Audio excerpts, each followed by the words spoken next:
Welcome to global geopolitics. एक बड़ी news आ रही है जो दुनिया भर के इंटरनेशनल मीडिया कवर कर रहे हैं। यूएई के एक न्यूक्लियर पावर प्लांट पे ड्रोन अटैक हुआ है, जिसके बाद वहां आग लग गई है। अभी तक बताया जा रहा है कि रेडिएशन लेवल्स कंट्रोल में है और कोई इंजरीज भी रिपोर्ट नहीं हुई है। IAEA ने भी इमीडिएटली इस पर ट्वीट किया है और मीडिया इसे एक्सटेंसिवली कवर कर रहा है। दरअसल ये अटैक हुआ यूएई के बराका न्यूक्लियर पावर प्लांट के इनर पैरीमीटर के बाहर, स्पेसिफिकली एक इलेक्ट्रिकल जनरेटर को टारगेट किया गया है। ये अपने आप में एक बड़ी बात है, क्योंकि अब एक डेंजरस प्रेसिडेंट सेट हो रहा है। न्यूक्लियर इंफ्रास्ट्रक्चर्स पे अटैक किए जा रहे हैं जो बेहद डेंजरस है। और अब सवाल उठ रहा है कि अटैक आखिर किसने किया है। ऑफिशियली यूएई ने किसी कंट्री का नाम नहीं लिया है, लेकिन यूएई के नेशनल डिफेंस कमेटी के चेयरमैन ईरान को ब्लेम कर रहे हैं। ड्रोन स्ट्राइक से कुछ ही घंटे पहले ट्रंप ने ट्रुथ सोशल पर एक क्रिप्टिक मैसेज पोस्ट किया, इट वाज द काम बिफोर द स्टॉर्म, जो क्लियरली शो करता है यूएस कुछ बड़ा करने वाला है। अब रिस्क बढ़ जाता है एस्केलेशन का अगर यूएई रिटेलिएट करता है और यूएस ने भी कोई मेजर अटैक करती है। डेली टेलीग्राफ की एक रिपोर्ट सामने आई है जिसमें कहा जा रहा है कि ट्रंप एडमिनिस्ट्रेशन यूएई को एनकरेज कर रही है कि वो ईरान का Lavan island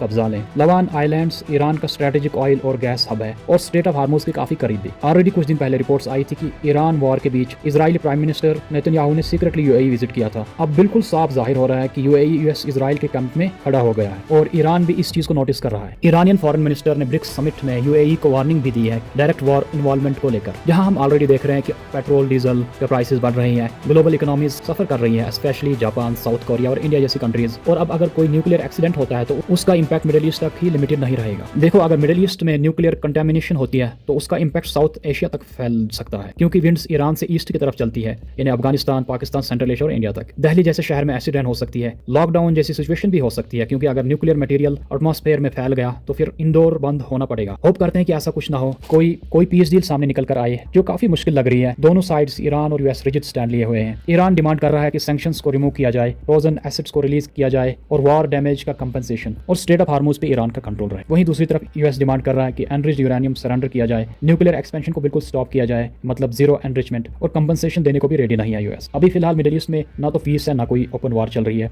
but tensions already बढ़ रही है जो कभी भी और किसी भी वक्त एक्सप्लोड कर सकती है। आपका क्या मानना है कि पीस डील हो जाएगी या फिर यूएस इजराइल टाइम बाय कर रहे हैं एक बड़े अटैक के लिए? कमेंट करके अपना ओपिनियन जरूर शेयर करें और वीडियो और चैनल को सब्सक्राइब करना ना भूलें। थैंक